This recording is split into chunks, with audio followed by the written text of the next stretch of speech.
to the Spirit Restored podcast.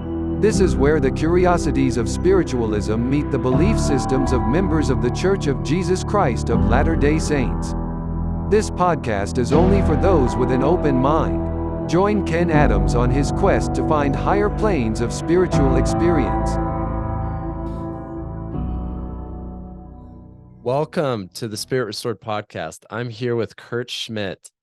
He's a friend of mine that I've made recently that does some amazing stuff on the side of spirituality involving quantum physics, involving Psych K, and also has quite a bit to say about the Mayan calendar, which that really piqued my interest because I'm really big into Mayan archaeology.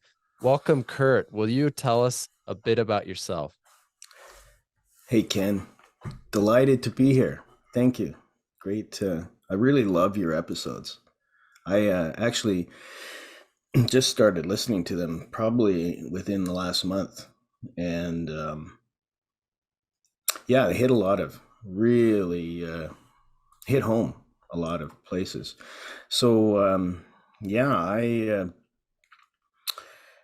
grew up on Vancouver Island in a small town just Vancouver Island's in British Columbia in Canada, just north of Seattle, and kind of a small town. I grew up in a Lutheran family. We went to church, I would say, at least a couple times a month, and I was fairly active there until about age 13 or 14. Then after high school, I moved to Alberta and ended up moving in with these three guys that had all been tracted out by the LDS missionaries about 6 months before. So I ended up moving into this place where the elders were there all the time. And I got to just jump into the energy of these new converts. And it, I guess, swept me up. I read the scriptures and really felt impressed to give this restored gospel a shot. So within a month or so, I joined the church, got baptized, and I was thinking, okay, I'm going to quit smoking, quit drinking, quit fooling around, because that was actually the condition of moving into this place. You had to be a good guy in that sense. And so I thought I'd give it a shot for about 6 months. And I tell you, it was quite fascinating. I remember having nosebleeds, and quitting smoking was really tough. Quitting drinking wasn't so bad, but 6 months later, I thought, oh man, I'm really doing good. So I give it another 6 months, and then a year and a half later, I was out going on my mission. So I was 20 years old, arrived in the Tempe, Arizona mission on my birthday, my 20th birthday, and had a great mission. Moved back to Alberta after my mission, went into electronics engineering, and met my lovely wife. We got married in Alberta, and we now have 5 children, 7 grandchildren. And then we moved back to Vancouver Island in the early 1990s, and we raised our children here. And we have a really, really nice ward, small town ward, about 150 or 200 people attending regularly in the congregation. And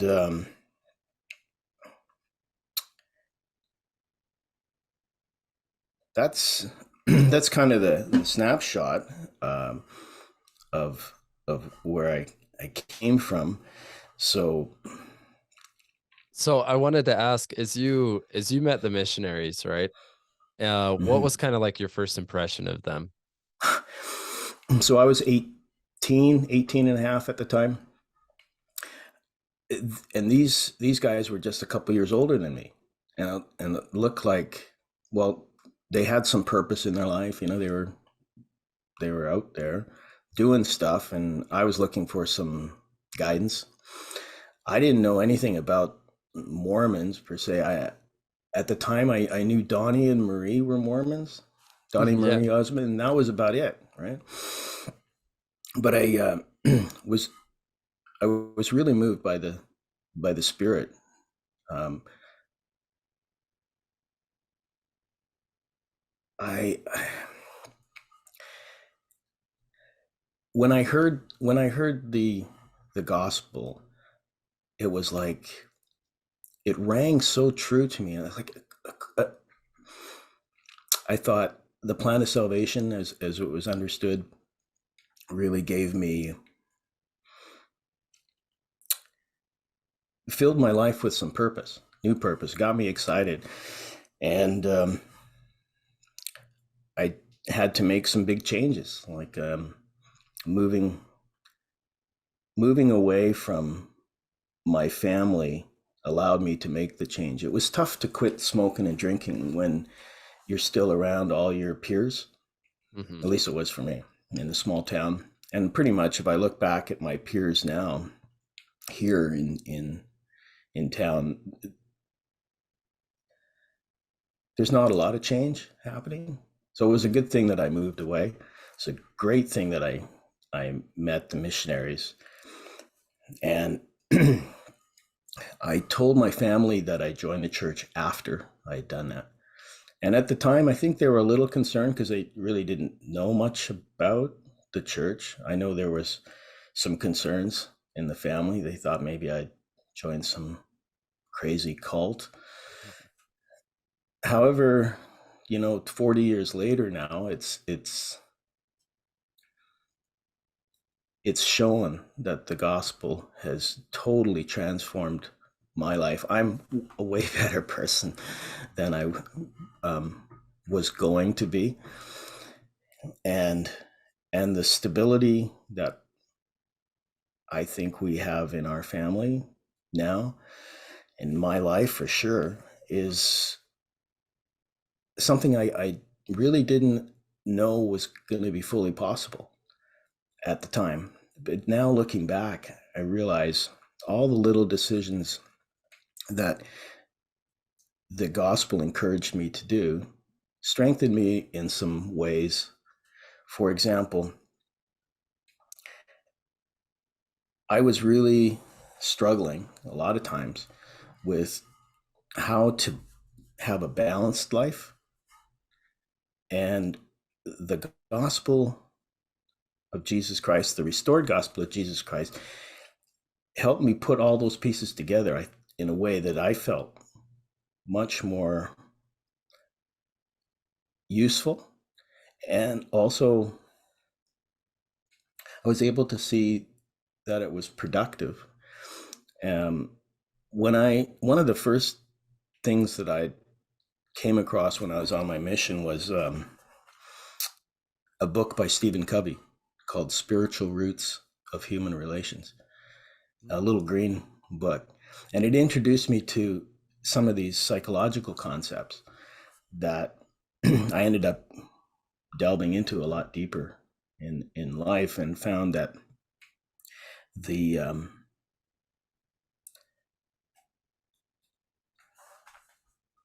our experience here really is this combination of these four intelligences that we have: our body, our mind, our heart, and our spirit, and how they work together. And I think the gospel is the ideal solution to help us integrate them all. The ordinances of the gospel, the principles and ordinances of the gospel help us move through that and integrate, and making our lives more full, more complete. And that fullness and completeness, peace and balance comes because the atonement of Christ. That's the beauty of it, is that we have this reality that it actually exists, and that we can implement it in our lives. I have, now looking back, it was the best decision I ever made in my life. Has it been easy? No, it's been really challenging at times, and extremely rewarding. Extremely rewarding. I think back of what my goals were going to be when I was a teenager, had no idea. And now I look at the blessings that our family has. I wouldn't have much of this if it wasn't for the gospel of Jesus Christ being introduced to me. But when I think back, like you were saying, when I joined the church, it was really fascinating. I mean, I go to this house to kind of look at whether I'm going to live there or not. And the guys just invited me in, said, "We're going to have lunch. You're here to meet these guys." And the next thing I know, I'm talking with the missionaries. I was working a night shift. They said to me, "Oh, that's good, because we got time during the day. Can we come over and start introducing the gospel?" The same thing that these other three guys had just joined the church with. So there was huge momentum. The ward met at a high school, and we would go in on Sundays into this high school, set up the gym, the chairs in the gym, set up a table, would put the sacrament on. And it was in a big gym. And yet the spirit was so strong there. It didn't matter. We'd go into the classrooms in the high school, and that's where we would have our different classes. And one of the most powerful classes I remember I went to, because at the time the church was doing this emphasis on the 4 generations program, which is a family history genealogical impetus. Everyone was encouraged to get their 4 generations together.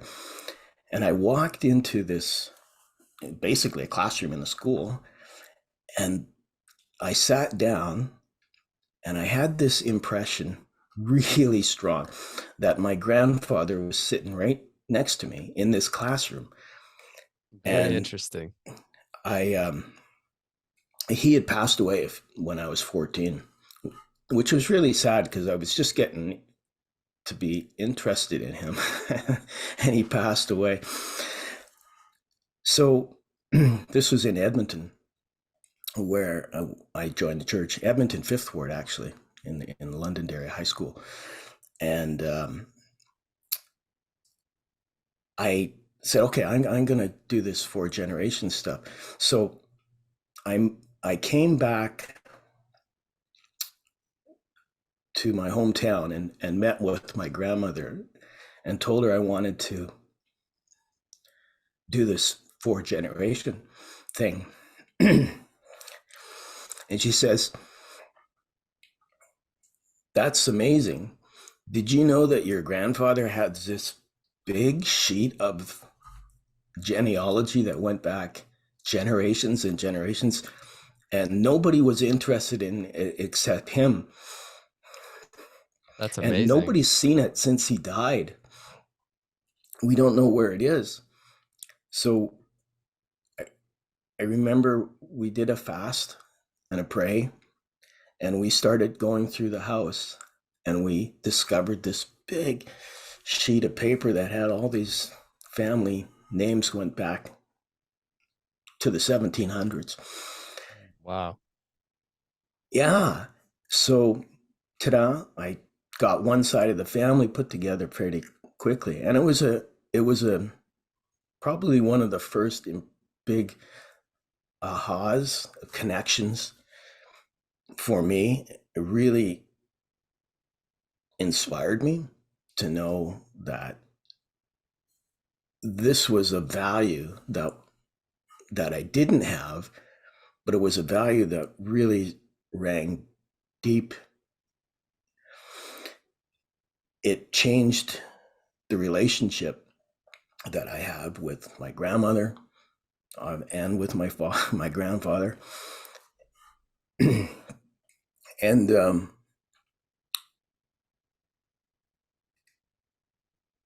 then doing the work in the temple is, the capstone almost of that whole experience. And to be doing work with relatives is really fascinating. So a few years later, I get a call from my first cousin, and she says, "Hey, Kurt, I just wanted to let you know that I'm getting baptized." And I'm thinking, I wonder what church she's joining, right? I hadn't heard anything about it. And she said, "Would you come up to Port Alberni and participate in the ordinance?" This is my first cousin, my uncle's oldest daughter. So in our family now, the two oldest grandchildren ended up individually joining the LDS Church. I also have another cousin that joined the church. And it was a little bit of wind in my sails, because there's certainly some opposition, misunderstanding. There was a lot of encouragement at first to help me correct my ways, not to be involved in a, crazy cult. However, time has proven that it was a pretty good decision. Yeah. I'm a happier person. The gospel has filled my life, and I'm grateful that the Spirit leads us to find these things when we're open and when we ask. So as you have been telling the story about how you became acquainted with the church, how you've learned about it, there's a question I had. A lot of times spirituality isn't like a new thing for someone that finds a new church, the LDS church or other churches or other ways of worship, right? It's usually something that is with us when we're born, and we have spiritual experiences regardless of who we are. What were some one or two experiences that happened before you knew about the LDS church that said, okay, maybe there's something more out there? Yeah, thanks. That's a great question. I remember I was about 15 or so. And I don't know how it happened. I mean, I think I might have been a little high on some pot, but not overly drugged. But I had this experience where it was,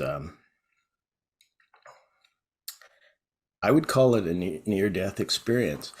I felt that I was walking home about 3 a.m, and as I was getting closer and closer to my home, I had this immense feeling of that somebody had died in my family. Didn't know what it was, but the closer I got home, the more the deeper that feeling got. And I thought maybe somebody had died in the family, and I would find out. The funny thing is the closer I got home, the more the stronger the feeling got. And it ended up that I had this immense feeling that I was going to die. I was going to go to sleep and not wake up tonight. This is it. And it was an immense feeling. I couldn't escape it. In fact, I even thought about writing a note, and I thought, no, that would be dumb because I'm not committing suicide. I don't want to say anything. I'll just do this experience. So I closed my eyes, and it was intense. It was really intense. I was flying down this tunnel. It reminded me, like, if you look down a vacuum cleaner hose with the rings, and I'm lying on my back,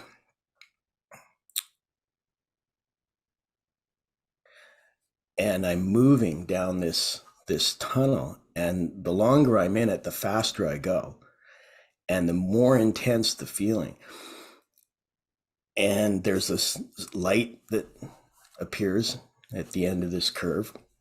This is in, you know, the early 70s. And I hadn't heard about near-death experiences before. So this is completely new to me. And the feeling of flying down this tube at an immense speed and then hitting the light and immediately stopping was something I wasn't used to, right? Because usually if you stop, if you're going fast and you stop, there's still momentum that goes forward. This was not that at all. It was like going so fast and then instantly stopping. And I'm lying on this beautiful green field, looking up in the sky with complete peace, but full awareness. Realized what had just happened. It was like the contrast of immense anxiety and then complete absolution of it. And then I opened my eyes and I'm back in my room, and all the feeling of fear of death had completely wiped away. And I, you know, was smiling, going, wow, that was an experience. So I don't know what that was, but about 6 or 7 years later, I was reading books about NDEs, and sure enough, a lot of the impressions, especially the tunnel with the light and the speed and the curve, was fascinating. The end result of that is I have had the feeling that it's an experience I'll never forget, and it gave me a confidence, if not a witness, that our consciousness does continue after this life in full awareness. And so I guess I was getting set up for some spiritual things. And then a couple years later, or maybe not even about a year and a half later, I was kind of depressed, actually, because I was trying to get things going in my life, friends and things like that. And things just weren't working out. And I was walking on my way to school. And there's this field that I got to walk through before. There's no one around. And I knelt down and I said a prayer. I prayed one of those prayers with really full intent that can happen. Like you really are pushing it in. And the question was, you know, what am I doing wrong in my relations? And honestly, Ken, this is probably one of the most impressive things that had happened, was hearing a voice. And it's the only time I've ever heard it. And it was just a simple voice, but it was a male voice. I didn't know who it was, but I recognized it as like a familiar. Maybe it was an old uncle or something, you know, that kind of feeling. And the message was, don't try to get people to understand you. Just try to understand others. And I guess it was a aha moment for me, because I realized, well, that's really what I've been doing. I'm just trying to get people to understand me, and I'm pushing that all the time. And that would push people away rather than attract them. So I was so excited. I ended up having the most amazing week of my life, really. started dating the prettiest girl in the high school. She asked me, it was got a job the next day. A, a classmate that I really didn't talk too much just called me at home and said, Kurt, I don't know, but there's this guy looking for a job, and I was thought of you. Next thing you know, I'm working for this guy, and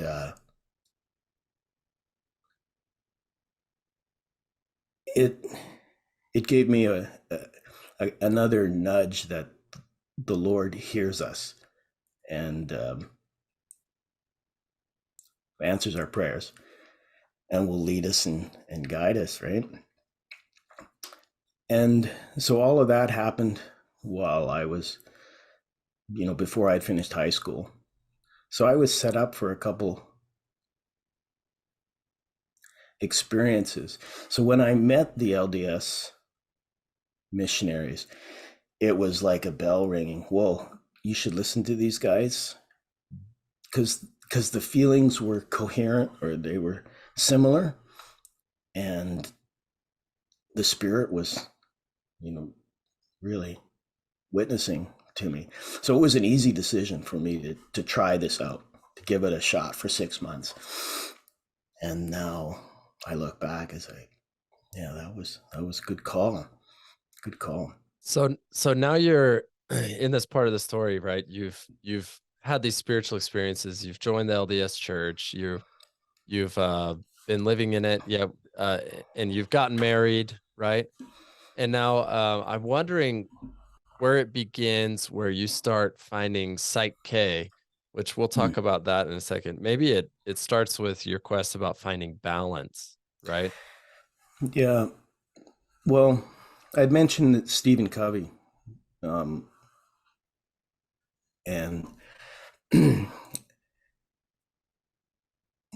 my career after I got married, I actually went into insurance in sales, and that introduced me to psychology.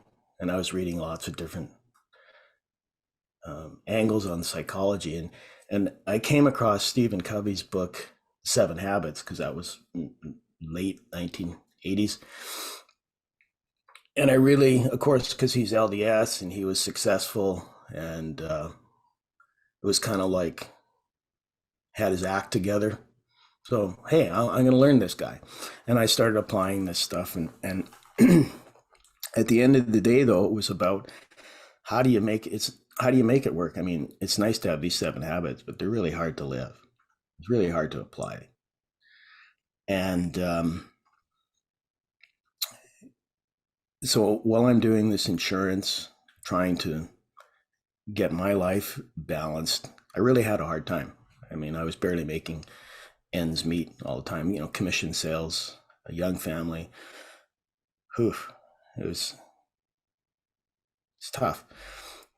It was like I could only make as much money each month as I absolutely needed. I could never make more. And that really bothered me, because there were other people that were making more money. They seemed to have more success. As I realize it now, it was maybe success, but with expense from another part of life, because their relationships may fall apart, or they don't have a spiritual center, or their health falls apart. So I was concerned, I think, with this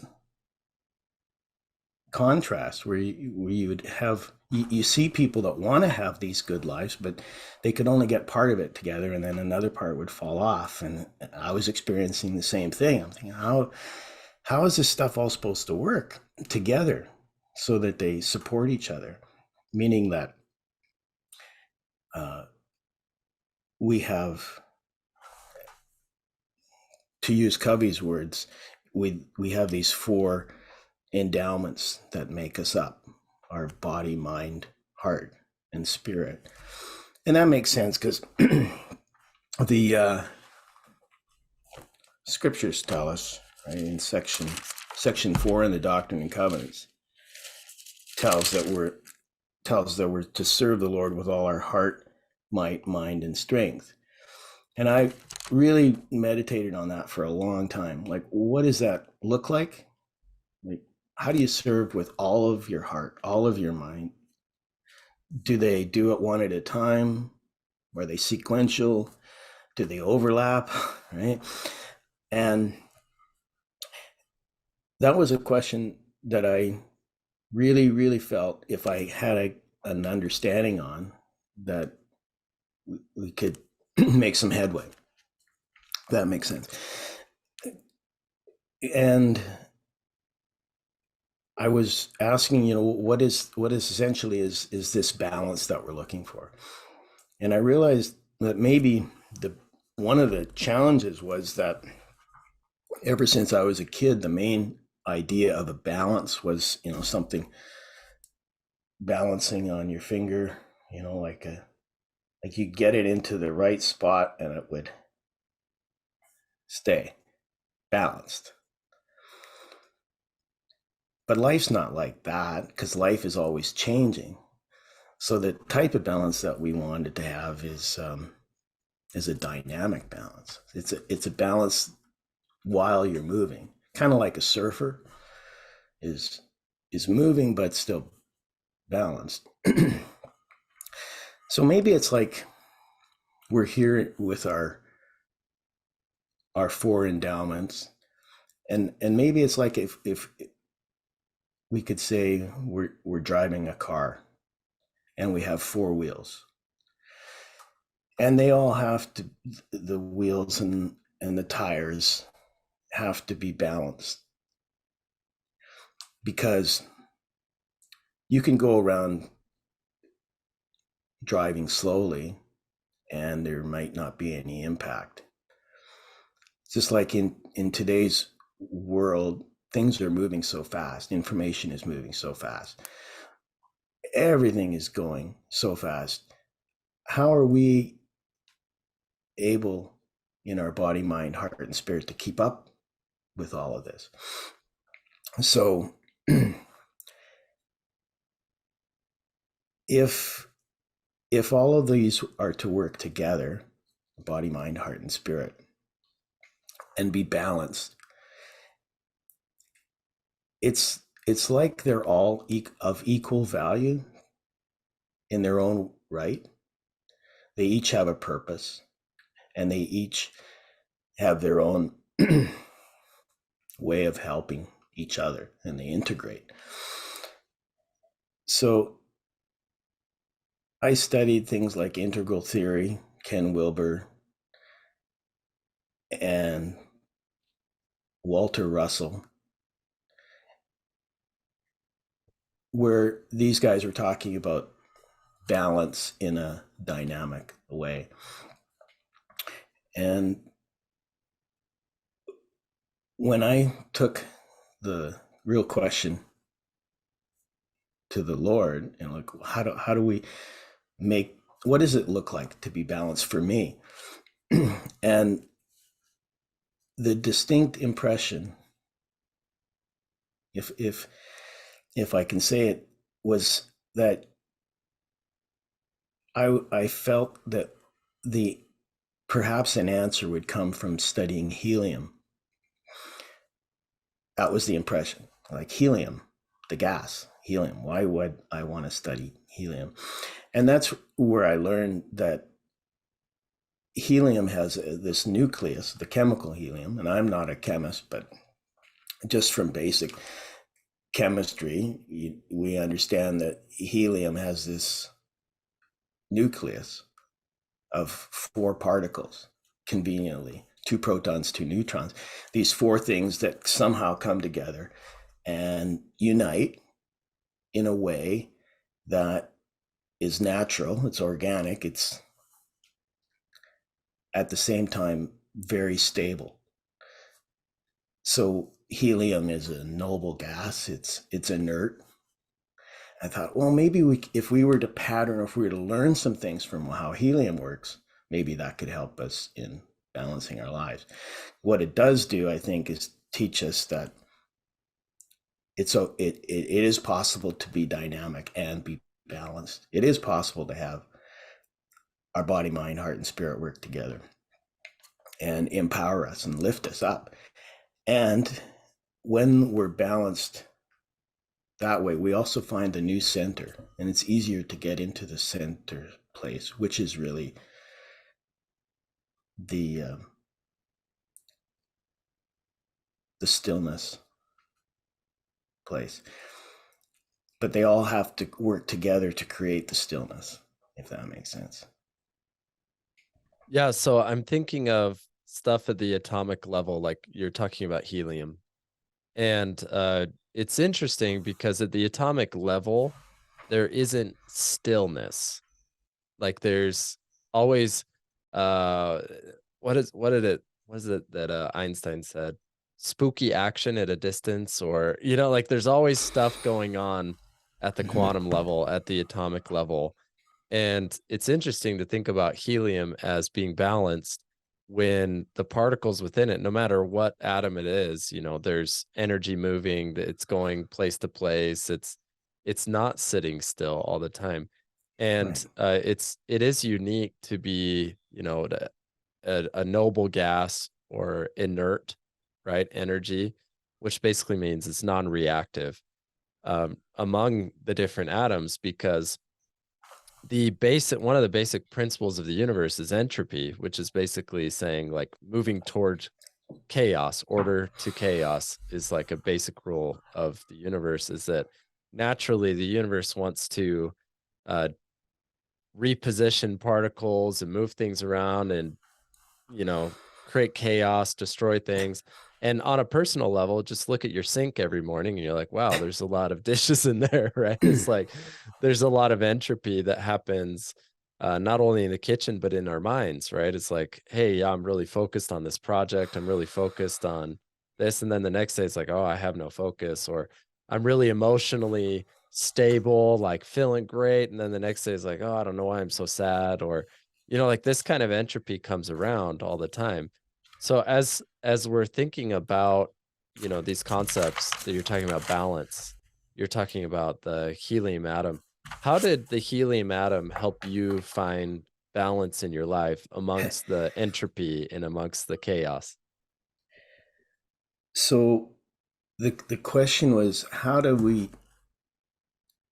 is there a model that helium was presenting where the energy would move?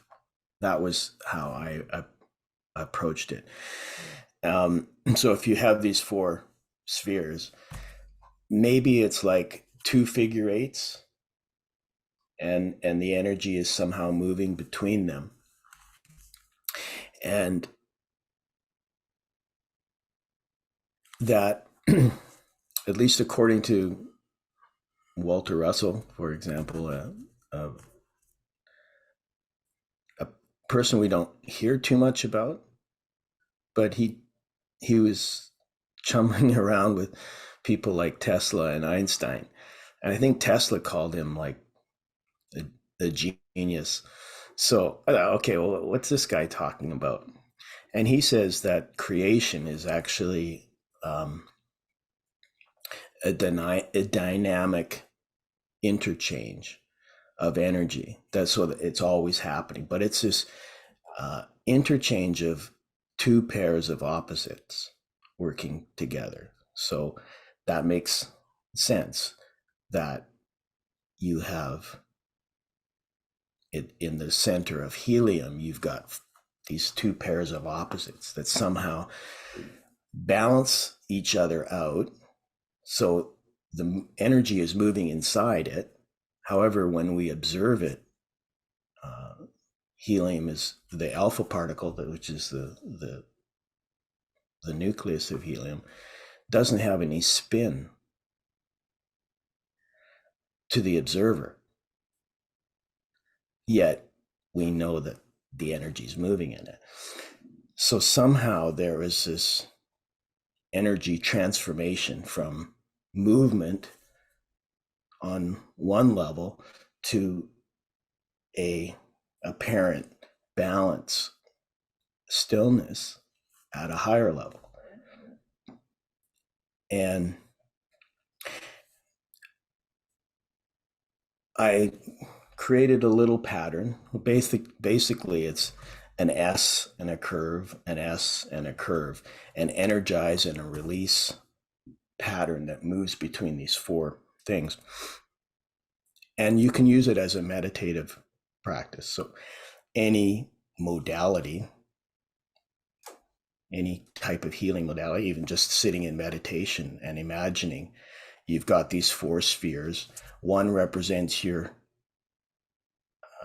body, one represents your mind, one represents your heart, and one represents your spirit. And and you can just imagine how they're working together. Are they the same size, for example? Is one bigger than another? And I kind of settled on the idea that the ideal would be that they're all the same size or roughly the same size and equal distance from each other in the model, because then the energy can most easily flow. Yet what seems to happen is one of them will get bigger, puffed up a little bit more, think that it's more important than another one, and then you can see that in real life, people that will have maybe really healthy bodies but have a hard time having a relationship, or they will have money but they lose their health, or their children, their relationships. So if we see that the four spheres work together by moving the energy, there's also a center spot that they would cross over. And it's a virtual spot. It's not real in the sense that it's neither of the four, but it's the place that's in the center of all of them. And when all four get set up, then the center spot becomes more real in the sense that it's actually there, but it's not. And I was wondering, well, maybe the energy goes through there, and while it's moving, it's in a wave state. And while it goes through the center, it collapses, and the observer sees the stillness. Think that may be what was happening in helium. So I don't know that for sure. It's just a mind experiment. But the idea was it helped integrate all those things in my life and saved me. I mean, it really gave me peace, because things started to settle down and I started to have more confidence, more success. And the gospel helps us move through these, because Joseph Smith taught about the first four principles and ordinances of the gospel, in that it seems that the ordinances actually help us go through this process of creation. And we understand that everything is created twice, first spiritually, then physically. So maybe there's a sequential pattern from spirit to mind, and then the heart receives that, gives it courage, gives the beat of life and the breath, and then the physical manifestation happens, and then the physical manifestation learns to give it back to the spirit, and the spirit then gives a model for the future, and the mind says, okay, I will choose to pattern myself after the model of the spirit, and it's going to look like this, but it's just in the mind, it's not created yet. And then the mind has to convince the heart that this is a good idea, and the heart has to say, well, okay, I'll trust you on it. I'll receive it. I'll put my heartbeat to it and breath of life and empower it. And then the body has to receive it and return it, and through service back to spirit. So maybe it was a pattern like that. And I thought, well, wow, if that works at the helium level, and it works at our level, and the gospel of Jesus Christ helps us actually navigate through that by using priesthood ordinances, and then take that to the next level when we go to the temple, and we actually see all of that in the broadest sense, we learn that there is a plan for us, and God is closer to us than we often realize. And that peace made it easier to approach and be more still in meditation. So this meditation, how often do you do it? Oh, every day, multiple times. Every day, multiple times. So there's not like a set time of day when you do it. Is it just when you're feeling out of balance, you do it? When do you know when to do it? I tell you, it seems like I have to do it more and more and more every day now, because there is a stressful energy on the earth right now, and I'm feeling that I have to do it more now than I used to. Breath work is vital. Breath work. I've really liked doing Wim Hof breathing. That was really transformative. And so imagining going into, those extreme challenging positions while maintaining a model of balance, I found needs to be done all the time, like first thing in the morning, for sure, and throughout the day, anytime I'm going to try to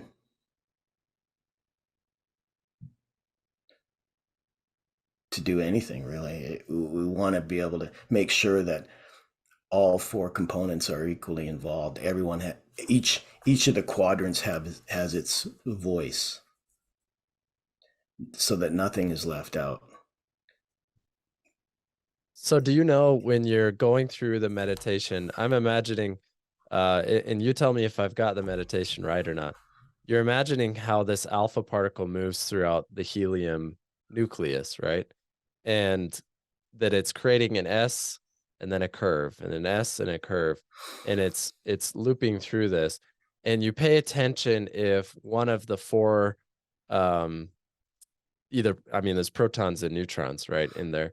One of the four of those particles in the nucleus, if one is bigger than the other, or if they have more voice than the other, is that what you're paying attention to? And then you're asking yourself, like, what do I learn from this as I see this? How can I create balance back? Or are you mostly just focused on running the alpha particle through that pattern until balance is created? What are you doing in the meditation? Yeah, it's kind of like a gauge on a dashboard.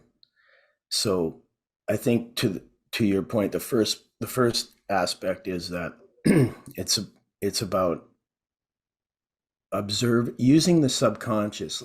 So because when you're viewing that, and you ask your subconscious to basically run the pattern, because when you're looking at it as an observer and you're just letting in your mind the picture run, it's the subconscious running it.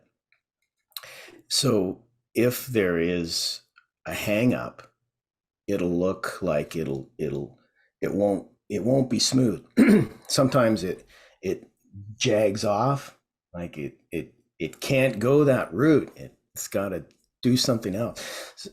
It will go square, or it'll start spinning out of control. So it's just basically gives you an opportunity to be aware. Okay, so somehow the information is not moving from my mind to my heart, for example. So then you could just say, all right, that's good to know. And what is it? Is my heart not open? Is it afraid? So you can use it as a tool to like a gauge or on the dashboard. Because if you're traveling through life, like you're driving, you've got this dashboard, your speedometer. It's just giving you a gauge of how fast you're going. You have tire pressure, you have oil pressure, you have all these things that are feedbacks to you of systems that are happening below your awareness. And that's good to know. So if things come out of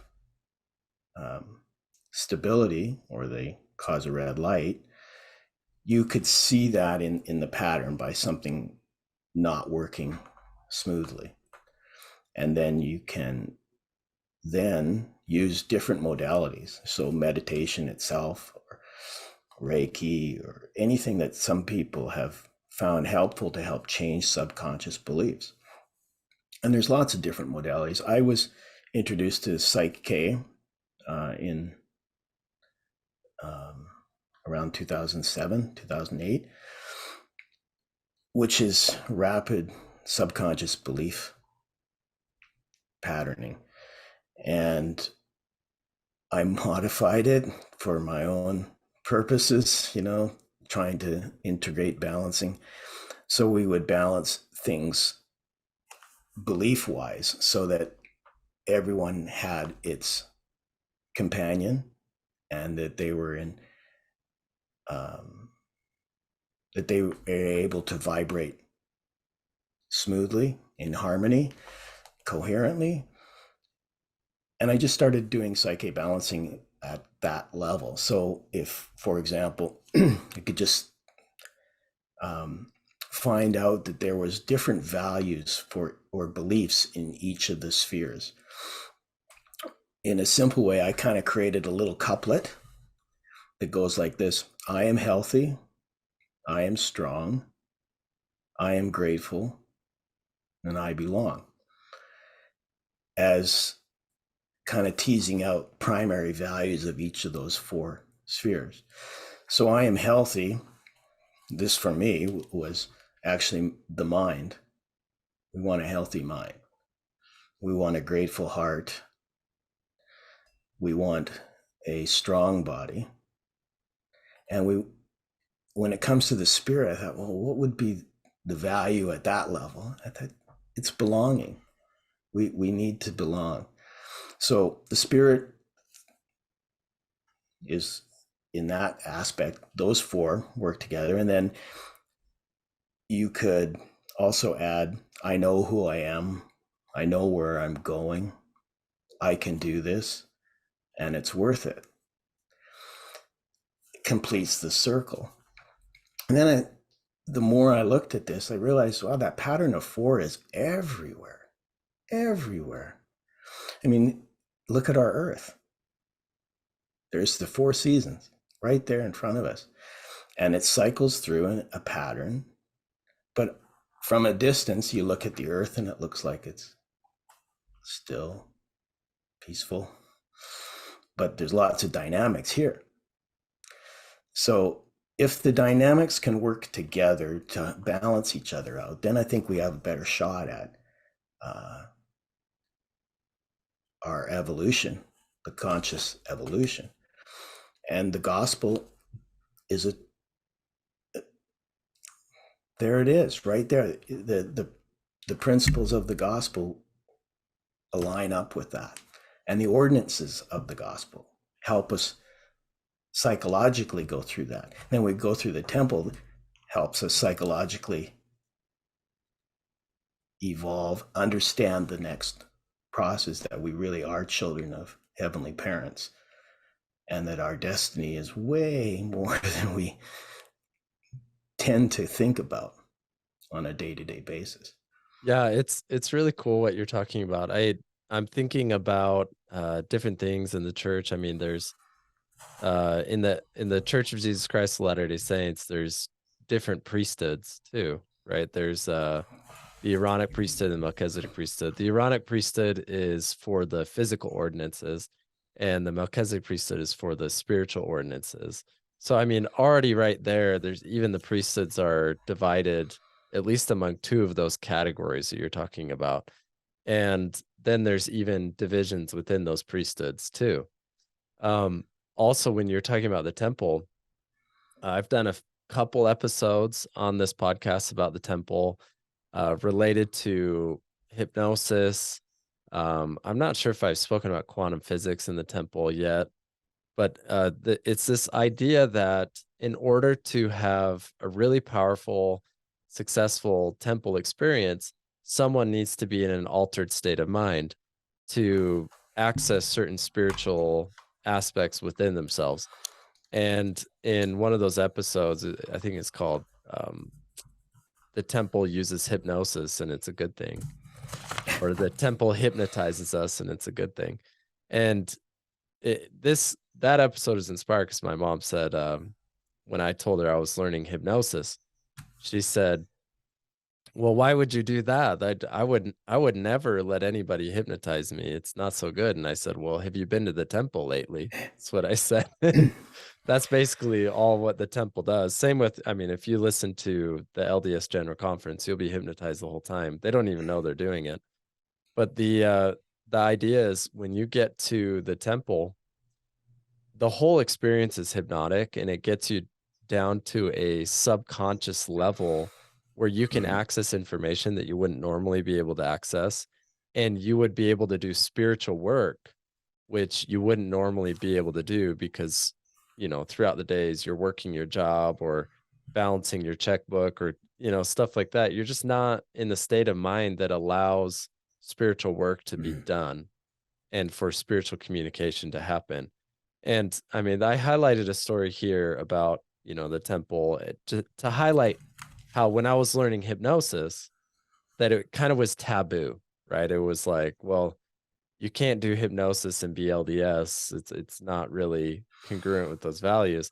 And it seems like you're in these communities of, you know, you've run across people who do Reiki and obviously Psych K, right? Things like that. Did you ever get any kind of weird stares or something, you know, like people being like, what are you doing that for, from the side of the LDS community? Yeah, I think it's common. Yeah.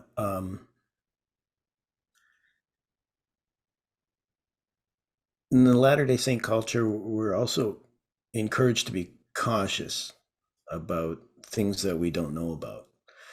At least culturally, you know, we create these boundaries that we're supposed to stay within. And that's good. However, we're also taught to seek out the mysteries, study the best books. So there's, okay, so how does that get balanced? And it seems to be that you should learn this stuff and then you don't really talk about it, apparently, or at least it's only talked about within when the Lord suggests that it's a good thing to reveal. And we learn things at different paces. We're all different. We all have different pasts and different experiences that change our safety levels, I think. So things that people don't understand, they're afraid of a lot of times. And I think that's something we need to get over. We learn, I mean, we take Adam and Eve as a model, right, in the temple. they did some pretty courageous things. And I think we're to understand that maybe it's okay to go into spaces that we don't know if we have protection from the Lord. And it's true that some of this stuff is it's used by different forces in the world because it's the same principles. There are counterproductive forces in the world that are experts in these forces. And I justified myself going into it by saying, hey,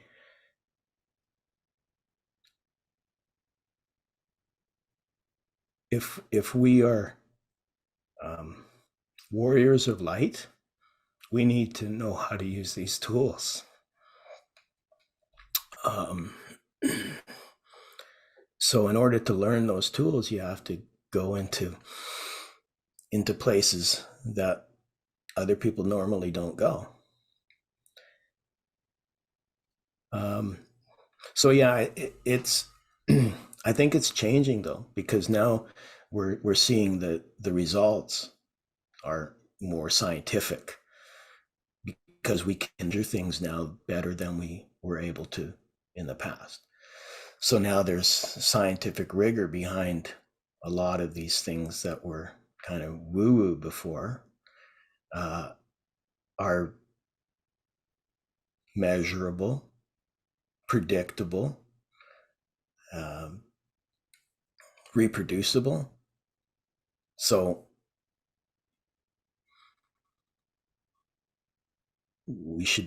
it's okay to learn about these things if we also understand its role in the bigger picture, that really we're here is in the evolution of this, our consciousness, and maybe collectively the human consciousness. I have this feeling that unless the temples were restored, human consciousness, the evolution of it, would be curtailed. So the importance of the restoration of the gospel of Jesus Christ is to have these temples where we can go and be taught and actually assisted in this conscious evolution. And the beauty of it is that it is a mystery, and it's only revealed as we are ready for it.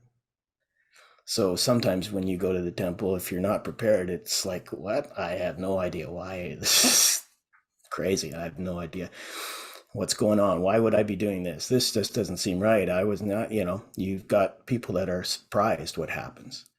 And then you've got people that are also surprised at how uplifting it is and how true it is to our divine nature.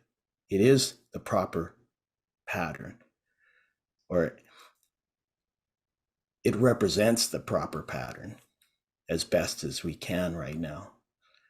And that's amazing to me, that the inspiration behind the temple ordinances, and actually all the whole system of the church, is amazing. It is a marvelous work and a wonder. And the more we go into the future, the more that becomes evident. It'll become self-evident, I think, as Brigham Young said, in the last days, there'll be so much evidence of the correctness of the restored gospel that the church will just need to claim its divinity. Something like that, I'm paraphrasing. Yeah, but it'll become self-evident.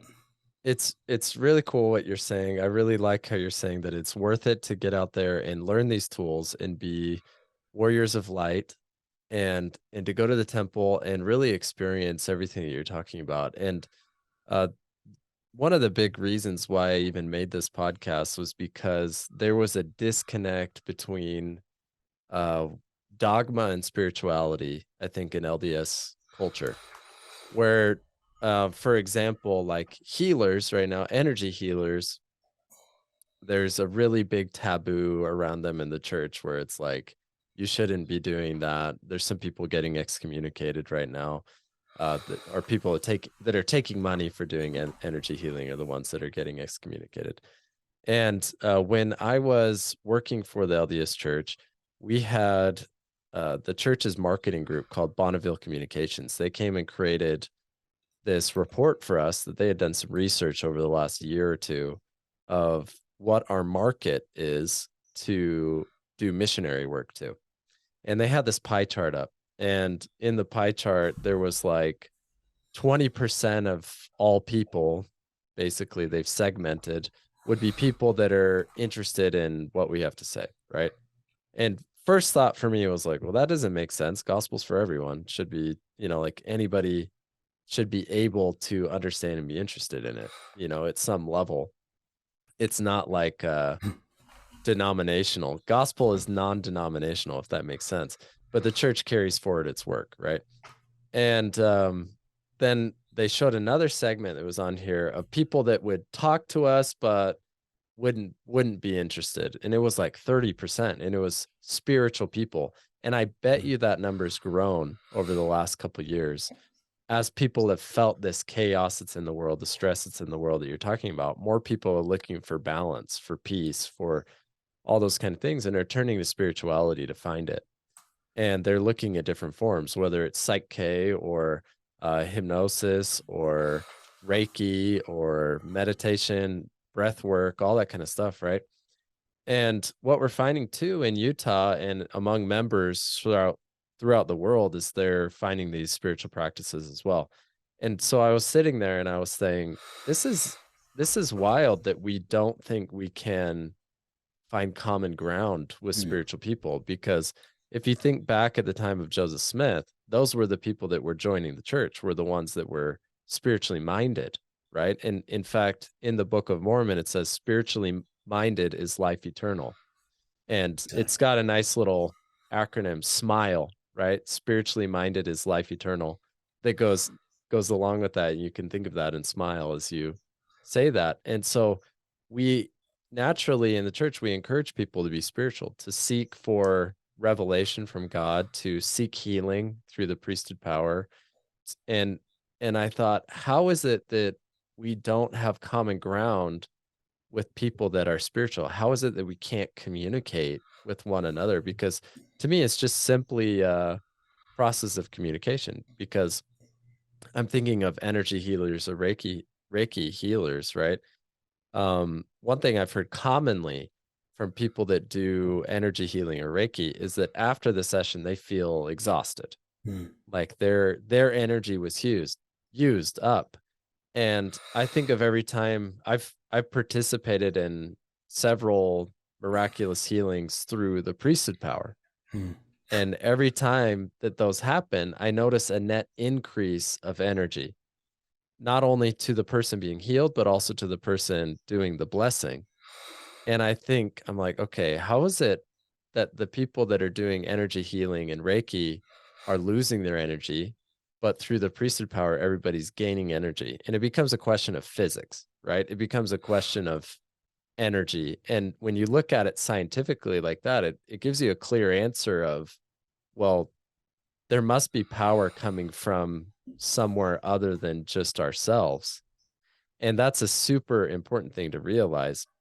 And so it would be great to have a conversation with someone who's an energy healer and does Reiki and talk about that, that would be really interesting to them, to be like, whoa, you guys, when you do healing, it's miraculous, but you guys gain energy throughout the process. It doesn't wear you out.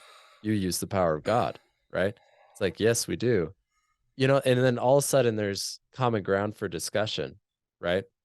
So as you've gone through this, right, as you've learned Psych K, as you've done breath work, as you've learned about other spiritual practices, what have you ever felt like some disconnect with the church on what they believe at any point? Or was it pretty clear to you how they all connected even from the beginning? Or did you have to like do some pondering to figure out how your beliefs connected? I've always found it interesting that in the church culture, we talk about prayer. We don't really talk about meditation. We talk about pondering, which is a little different than, the Eastern meditation of the stillness. So I've always found that fascinating, that the church consciously doesn't use the word meditate very much. Do you notice that? Yeah, I've totally noticed that, even though it is in the introduction to the Book of Mormon. Right. So that I find fascinating, and because everything is just energy and collection of vibrations, and we know that it's all about contrasting energies working together. So male and female, energizing and releasing. So when you talk about how we can be drained when we're doing certain types of modalities, it strikes me that that's just the way that form of energy works. And that's okay. It's like when a mother has a child, there is a lot given up, and that's okay. In the same when we think about your point about the priesthood ordinances, when it's still just energy, but it comes in differently. And it comes in very uniquely, actually. And it helps me have a testimony that this concept that we call the holy priesthood, the priesthood of God, which was restored back to us through revelation, is different. It is unique from anything else. So I would expect that to happen. And we need both. We need the male and the female. We need to energize and we need to release. We need to inhale and we need to exhale. So I find it encouraging that there is these contrasts, because ultimately, without the contrast, we have nothing to put together. So I want to see the church continue to be super strong in the priesthood understanding and the priesthood power. And the union is coming. The union is coming. Maybe it's when the Savior comes for the second time, that this unity will happen. So I'm okay with the contrast, because the contrast means that something will come together. If everything is all modeled up, then you can't come together if you're not been apart. And I think that the process of coming together is so important that we need these contrasts to begin with. Does that make sense? Something like that. That makes sense. I think that we naturally have a contrast or a duality of life here on earth, because I mean, in the doctrine of the Church of Jesus Christ of Latter-day Saints, one thing that we talk about and we teach is a pre-life existence, a pre-earth life existence.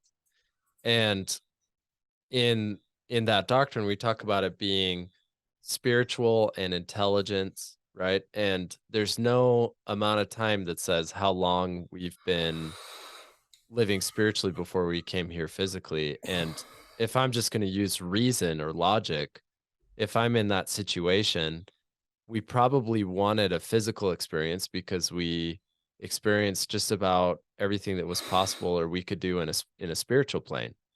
And before we were spiritual in LDS doctrine, we were intelligence, right? And probably before we were spiritual, we experienced everything on an intellectual plane that we wanted to accomplish.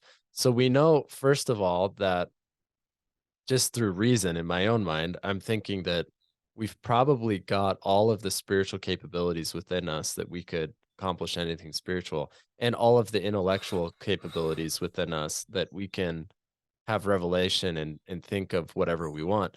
The key thing is being able to integrate that into the physical moment, right? And it seems like a lot of what you're saying, right? That balancing the pathway between the mental spiritual plane is through the heart and then into the body. And now that we're here, we have to use our heart to say, okay, this is the connection between where I am physically and where I came from spiritually before and intellectually. And I think Jesus Christ showed this a lot. I mean, first time really in the scriptures did someone consistently show how the physical reality can be manifest or altered or manipulated through someone's spiritual power. And Jesus Christ is, to me, he's equal to any one of us. The only thing that made him different was that he had physical divine DNA being used and being born here on earth. And he was able to have access to that physical change of reality a little bit quicker than maybe we do. But at the same time, he taught us that it's possible now. And I learn about Jesus Christ and I say, well, he would want us to rediscover what we already know spiritually and our spiritual belonging, you might say, with that divinity, and use our minds to be intentional about creating what we want here in the physical plane. And the way to move that to that creation is through the heart, right? So I'm thinking about how you go through that balancing, right? The spirit, the mind, the heart, the body, and it's almost like a sequence. Yeah. And I think as we're here on earth, a big thing is to remember who we are, is to know that we have access to whatever information we need. And what we got to focus on then is becoming aligned to what we're seeing and what we're experiencing in a physical reality to who ultimately we actually are, our true identity, and making that become manifest in our lives. Is that how you would describe finding balance? Yeah, actually, very, very much so. It's a journey. And you're familiar with Joseph Campbell and the hero's journey, which is basically the myth of all myths, that we are here and we all have this pattern that we go through. And it's interesting that these contrasts or dualities are actually an important part of our ability to move and become who we have the potential. So without those, we are not strengthened. We don't learn. We don't experience without those things. So we have to come to that, I guess, an awareness that it's okay that these contrasts are here. That's one of the key beliefs. And if we're on a journey, we're like say we're traveling somewhere. So we have this vehicle, our physical body, and we're going to some destination. Okay. Then what do you need for that journey? Of course, we need nourishment for the body. What else can we use? What else would be useful? Maybe a compass and a map, something that gives us a lay of the land and some measurement tools to see where we're at. That would be helpful. And I think that the gospel of Jesus Christ integrates those concepts. It gives us that, both of those things, the tools with our the gift of the Holy Ghost and the light of Christ are feedback mechanisms, we could say, in this analogy. They tell us if we're going in the right direction. And maybe even more, they can also tell us which way to go. Yet we still need a map. We need to know where we're at today and where we're going. So if we use the car example of the 4 tires, you want your 4 tires or 4 wheels to be balanced so that they don't wobble when they get going too fast. We also need good tires. We need treads to handle the environment that we're going through. If it's a snowy hill, we need some good tires. Sometimes we're going through snowy hills in our life. And if we aren't equipped properly, we just won't make it. It just won't happen. So a whole balanced trip will include, all of these resources coming together at the right time. And the tires of life, the treads of life are kind of like our beliefs. If we can do this, and it's we believe it, that it can happen, then it will happen. So that's why I thought that at the subconscious level, getting good beliefs aligned with who we really are in our true divinity, that we have this potential, we know who we really are, we know where we're going, and we know that we can do this, and we know that it's worth it. There's not much going to stop us. And our subconscious says, okay, we're going. And the miraculous life unfolds. Yeah, I think these are really important learnings that you're sharing with the audience, because usually if I'm not moving in the right direction, I've forgotten one of those things. And it happens regularly. And it's good that you have a meditation to rebalance that and recalibrate that. I had a couple questions too. I think it'd be helpful actually to define what Psych K is first. And then after that, I want to know some stories of where you've used everything we've talked about: Psych K, meditation, balancing, all that kind of stuff, and stories where you've used that to balance something or someone, a project, or those kind of things, so that we can get an idea of the manifestations of using these practices in your life. Yeah, so Psych K is one of the modalities that I learned about after I'd read Bruce Lipton's book, Biology of Belief. So he introduces Psych K as a system to rapidly change subconscious beliefs that are not helpful. So it works using the energy fields, the same fields that you use in Reiki. There's different methods.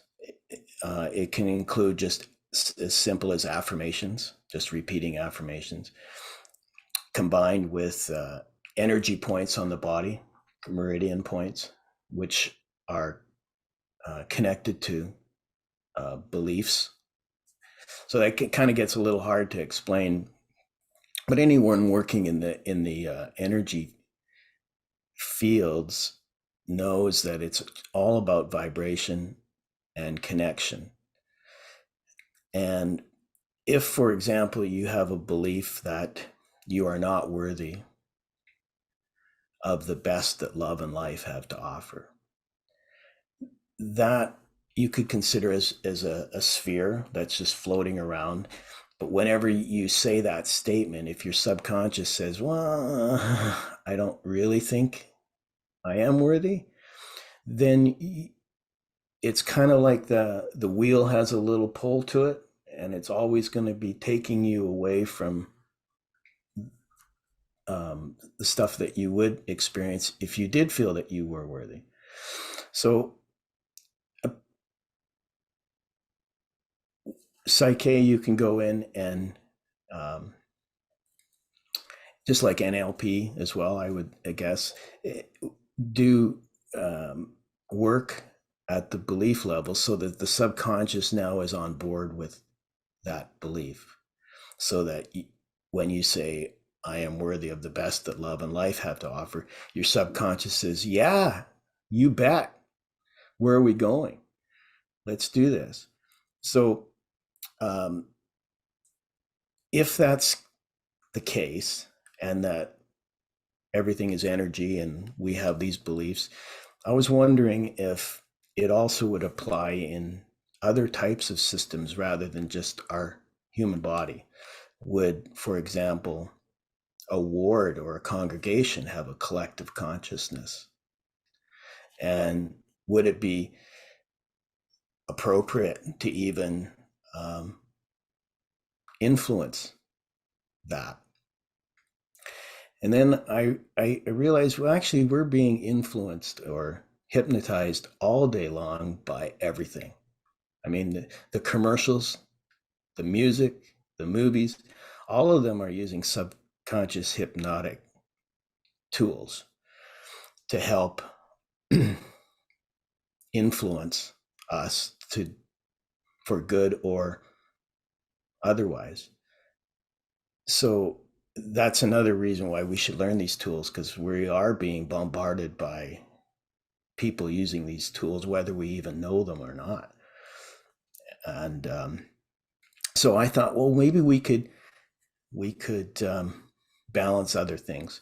So when in the early days of learning this, my son and I were looking at this big maple tree that was in our backyard that had, over the last 2 or 3 years prior, had previously lost its life. It was dying every year. It was just getting worse and worse. I thought, wow, why don't we do an experiment? So we did a balance for the tree. And it was about this time of the year, before spring. And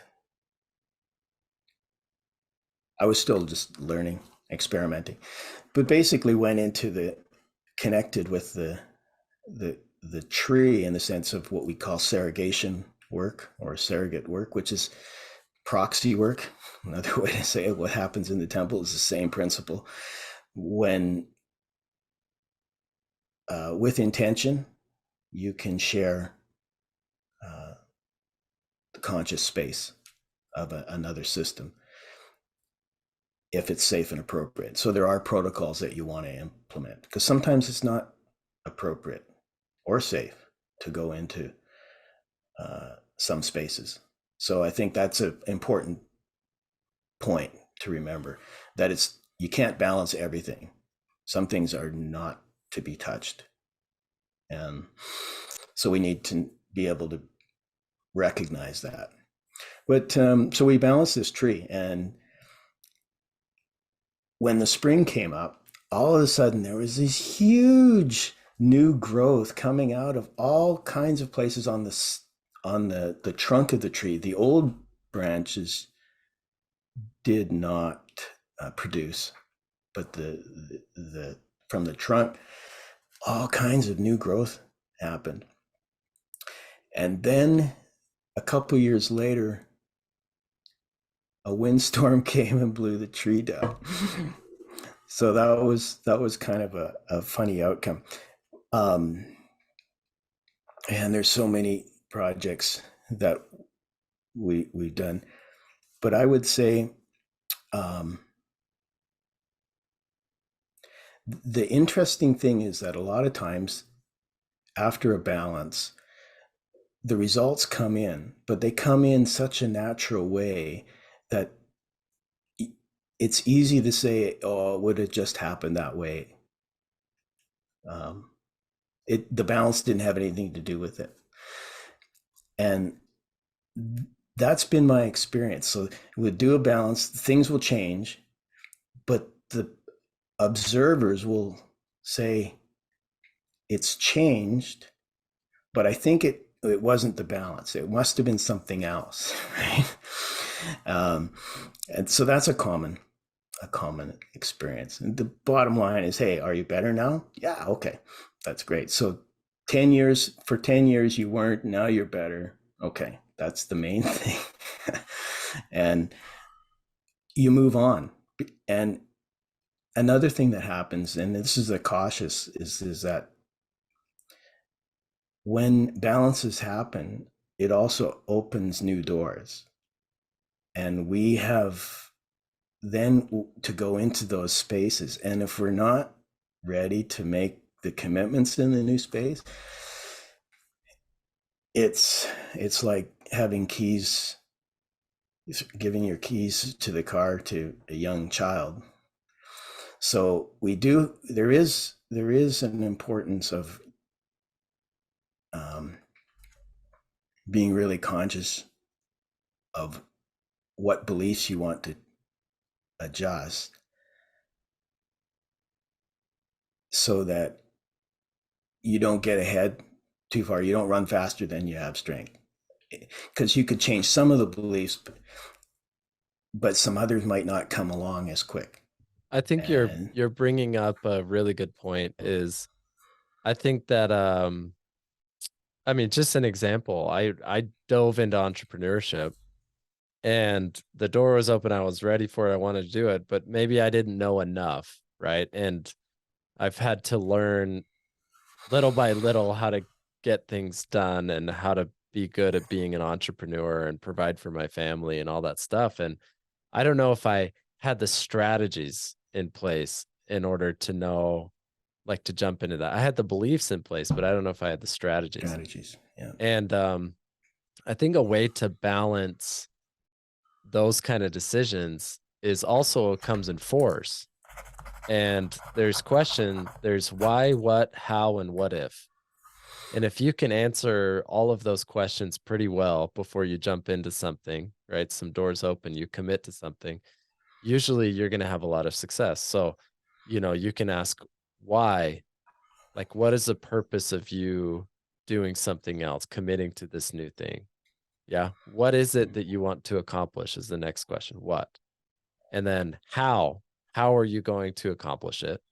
And then what if is like, well, what if this happens? What if that happens? What are the boundaries? What are your standards? What are your limitations that would continually give you success for what you want to do?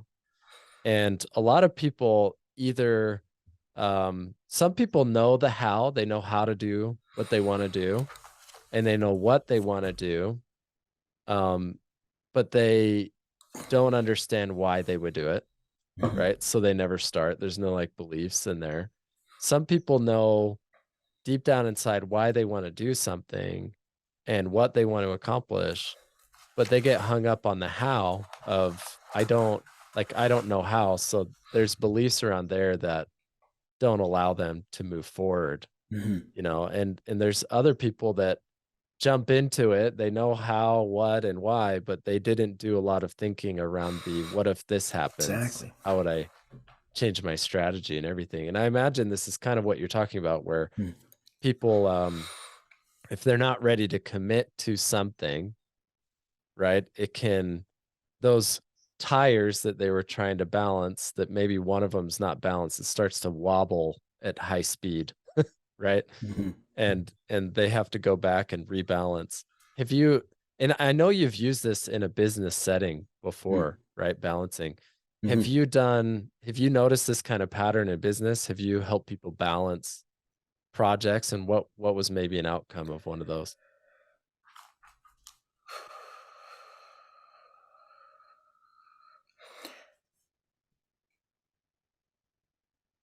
I think that I can talk about some of my own projects better, I think. For example, we had one job that I had back in the early days, a project for a client. They said they wanted to make a music video in Stonehenge. and they said, could you do a balance for that? I said, okay. How do we want to do a music video in Stonehenge. That was the project, Stonehenge in England. So we did. We balanced it, and we ended up, we went there and had an amazing experience. I remember I was inside Stonehenge by myself. The guards took us up.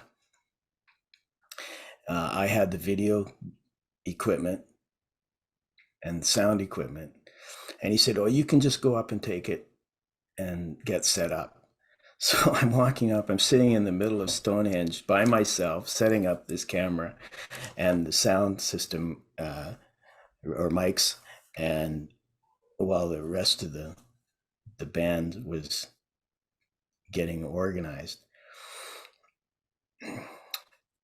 And I'm thinking, wait a minute, what am I doing here? How did I get here? This was considered not possible.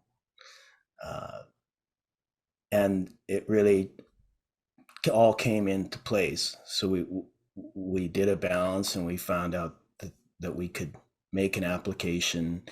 We made a company name that helped us get British Heritage to approve us to go in, do a mock sword fight inside Stonehenge. And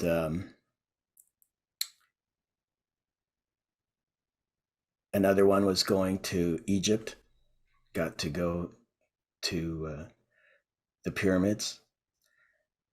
And it was like, well, the question was, well, what do you want to do on December 21st, 2012, right? The day the world was supposed to end, according to some people's interpretation of what the Mayans were believing. And the decision was, well, we should go to Egypt. So we were there on that date, and I had this opportunity to take a copy of the Book of Mormon into the King's Chamber of the pyramid on the day after that. It was a really cool experience, testimony for me that there's some kind of connection between Egypt and the Book of Mormon. Yeah, maybe we'll learn more about that in the future. Maybe because it was from Reformed Egyptian is how it was written. Yeah, absolutely. My health is really good. I focused on that a lot. I had issues in my past with skin problems, hypertension. So I've really tried to discover, is there a way, what is causing? Is it a belief? Is it nutrition? Is it genetics? Can beliefs override some of these? I mean, Jesus says that you can move mountains if you have faith. Can you override DNA problems? Can you heal? I think those are things that we still need to learn a lot more about in the future. So my experience so far has been, we would call it psychological overview, making sure that the system can go through all of those 4 things easily. So I totally get it. That's what my experience was in the past, is you could get 3 going, but the 4th would always be a hang up. And like, why? And not sure whether we've figured it out, but I do know that the closer I stay to the Savior, the more awareness I have of my imbalance. The Savior is the perfect example of perfect dynamic balance. And when I attend our ward and serve in our ward, it is a different feeling than there is out in the world. And that's okay. And spiritual people may come and go, oh, it's not the spirit that I'm looking for. However, it's a spirit that we need on this earth right now, because it does provide a structural fitness that is going to be very useful going forward. It's like the church is a important vehicle because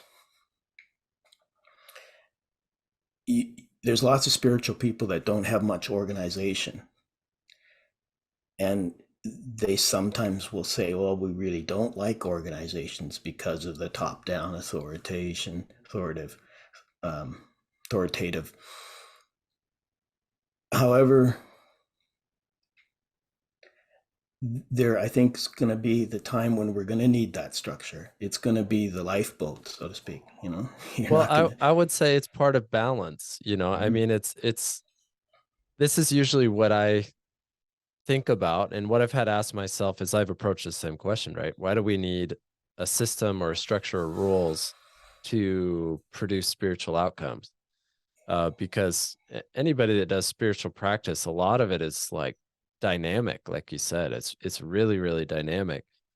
And when the church came out with a new logo, it used to be the Church of Jesus Christ of Latter-day Saints was written inside of a box. Yeah, it was inside a square. Now they've put Jesus Christ on top of the square with an arch over him. And when they came out with that new logo, I said, there it is. Now I know what it's supposed to be, right? Mm-hmm. And the thing is, the church is Christ's footstool. That's where he has a foundation to make sure everything gets done and everything is possible to happen. And some people that say, organized religion is not necessary. I say, well, what are you able to accomplish on your own compared to what you could accomplish with a large group of people? Right. And there's been some cool miracles that I've heard of where everybody's fasting and praying together on a spiritual level, and all of a sudden fires that are raging down a mountain stop and turn another direction instead of burning up a community. Like there's stuff like that I hear all the time and participate in. And it's really important to understand that organization is necessary. And Absolutely. we need to organize resources, funds, people, and hearts and minds and spirits and bodies so that we have more power on a spiritual level in these days. And at the same time, I think it's essential for someone to realize that they are not property of the church, as in this idea of they can only think according to how the church says you have to think. And that's, it depends. When I say the church, that's a really maybe not the best terminology. Maybe I'd say culture tells you how to think, because the church does encourage you to seek out wisdom and out of the best books and the best learnings. So it's important to find that kind of balance as well, in my own opinion. One thing I wanted to ask is, we're nearing the end of the time here. The thing that's always piqued my interest is Mayan archaeology. Yeah. Right. And learning about the Mayans and everything, and their temples, their systems, their processes. And one thing a lot about is the calendars that you gain meaning and value out of their calendars on a daily kind of way. And I wanted you to have a moment, talk about the Mayan calendar and how you use it throughout your day and how it helps you continually find balance each day as well. Yeah. Okay. I'll keep it kind of short. Summarize it for now. What we have is this culture, the Mayans, and other cultures, the Aztec, the Incas, had great calendar expertise. And they didn't just have one calendar that was, like 365 and a quarter days. They had that, but they had lots of other calendars that measured all kinds of things. Their most sacred calendar is a calendar of 260 days, 260. And when the Spanish came, they said, well, the Mayans really they're not that smart, right? They don't even know how long a year is. They have this 260-day calendar. Apparently what that is tracking is something that we really don't know. However, it wasn't just the Incas and the Mayans and the Aztecs that had the 260-day calendar. Apparently, even the Iroquois and other native cultures had this 260-day calendar. And the concept was that every day has a specific energy. And the energy is a combination of an archetype, like a jaguar or a turtle or the sun, light. There's 20 of them. And then these 20 archetypes go through an evolution of 13 steps, from one initialization all the way through to 13, which is this evolution, and then move on. And they're all put together in a pattern that repeats, kind of like a double helix. Bottom line is every day has a certain energy to it. And the Mayans believed that they existed before they came to this earth as a spirit, and that they chose the day that they were going to be born.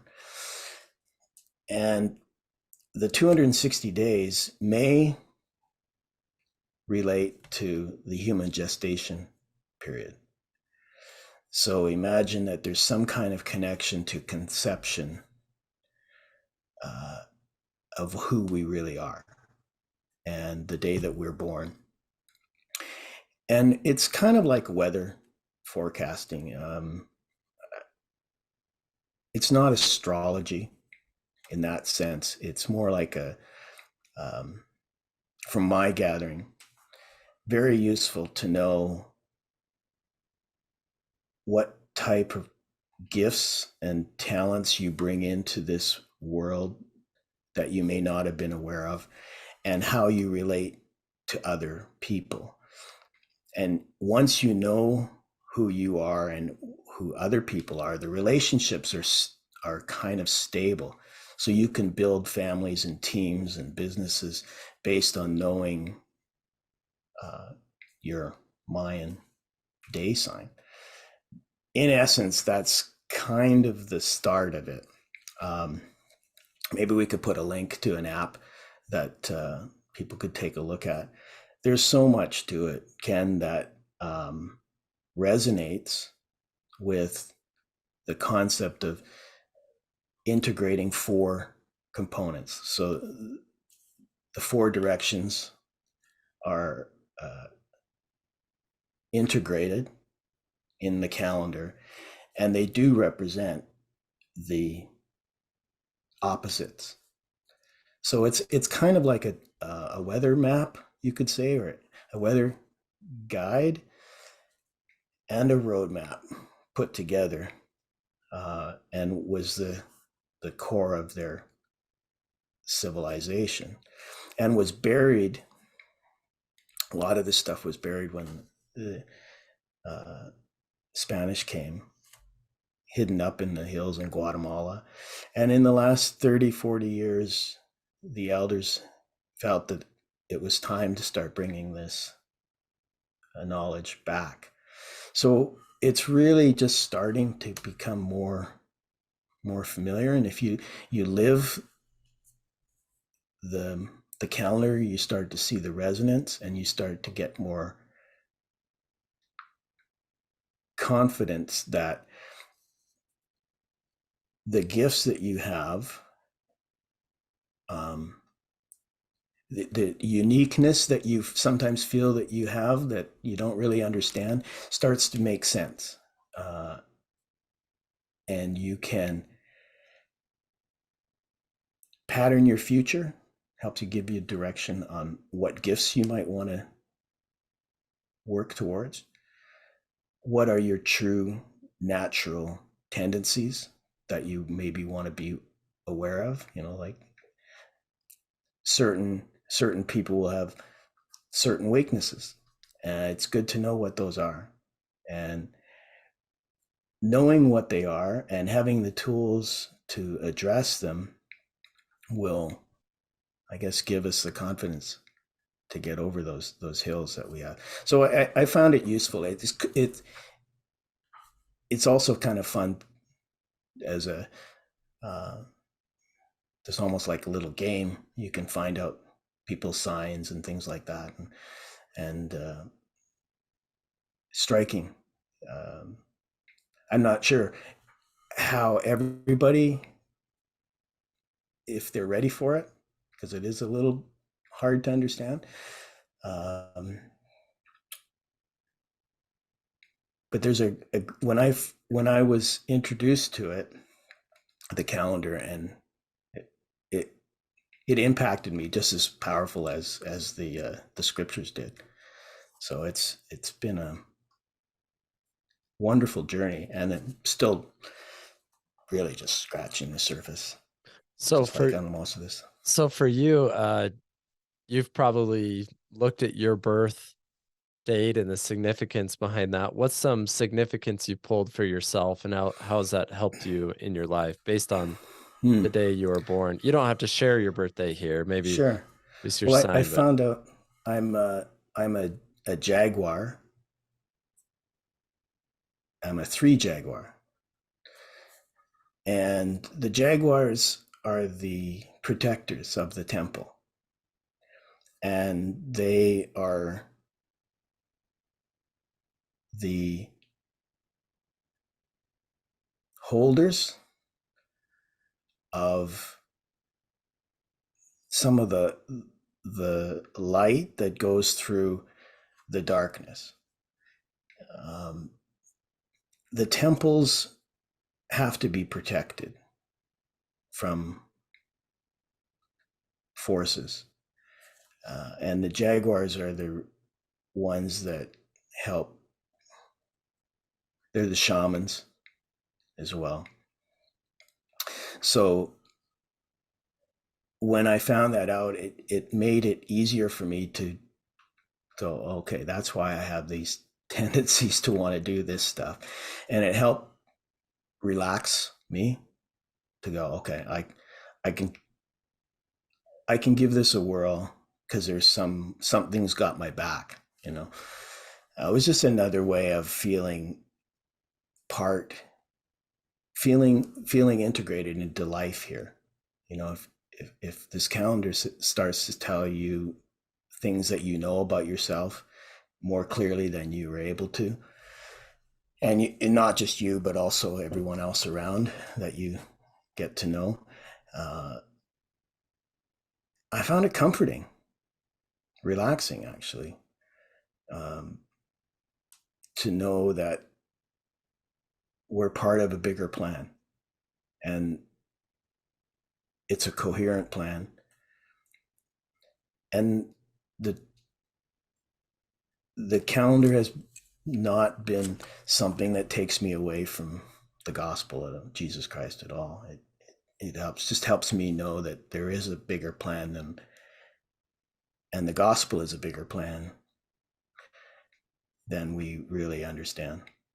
So what I'll do, and I love that. I love that you have guides in place to keep you balanced, to keep you focused on having the best life you can live. And I think that's really missing in a lot of people's lives, is learning how to balance their lives, learning what purpose they have here, and really focusing on fulfilling a very deeply personal work and doing it effectively. And I think a lot of what you've spoken about is really resonated with me as well, on my own life, my own experience, how I've approached problem solving and diving into my mind and in my life and finding focus. And how could someone follow you or communicate with you if they have questions with you? Yeah, you can reach me via email, cpt KURT4 @gmail, and also the same at Twitter at CPTKURT4. Yeah, I would love to hear what people think about this, and would love to continue seeing how this type of information can be helpful to other people as well as it's been for me. I mean, really, we're just sharing ideas that we all learn on our own, and we hope that some of them really help other people. So Yeah. thanks. It's been a lot of fun. Thank you. And what I'll do is I'll put in the description of this episode how to contact you, as well as you sent me a couple YouTube videos Yeah. that you created or you're part of, and I'll put those in the description, as well as a download link to the Tzolk'in calendar. That is an app that you can download, and you can learn more about that there. Thank you so much, Kurt. Do you have any final words or things you'd want to pass on to the audience? These are, people listening to this are usually seeking God and divinity in a deeply spiritual way. What is something that you want to tell them to close out? Sure. I would say it's really important to stay humble. Watch that. And at the same time, ask, what is it that's going to make you thrive? And those two contrasts will open up a beautiful discussion, with the Lord and yourself. I know that when I say I know, I've had experience that the Lord will answer our prayers. And if we take contrasts to him, he will help us. He will. Yeah, he'll help us find the way out. Excellent. And thank you everyone for listening today. Please, if you have questions, reach out to Kurt. He would love to answer your questions or help you find balance in your life. Or if you want to learn more about the Mayan calendar, he'd love to help you learn more about that. Also, please like this podcast and give it a good review. Share it with your friends, especially those seeking balance. I think this will be a very, very impactful episode for them. And we will talk to you next week. Ken loves to get feedback from his audience. Send him a private message or write a review so that he can discuss topics that are most relevant to your spiritual experience. Thank you for listening today, and remember to join next week.